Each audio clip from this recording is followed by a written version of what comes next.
every other day we're hearing of people going back to Allah subhanahu wa ta'ala. That's why I said earlier, forgiveness. One of the best ways to prepare for the day that you're going to meet with Allah.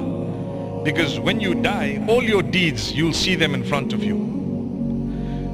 يَوْمَ تَجِدُ كُلُّ نَفْسٍ مَا عَمِلَتْ مِنْ خَيْرٍ مُحْضَرًا.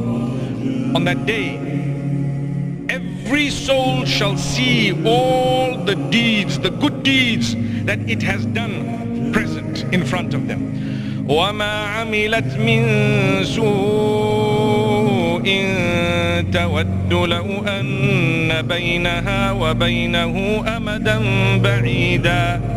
And the bad deeds as well will all be in front of the soul, and it will wish that there was a large gap between it and those sins. That's why when we are starting salah, one of the du'as of istiftah, one of the supplications that you are able to make is Allahumma ba'id bayni wa bayna khatayaya kama ba'adta bayna al-mashriqi wal-maghrib. Oh Allah, create a distance between me and my sins equivalent to that of the east from the west. You know the distance east from the west?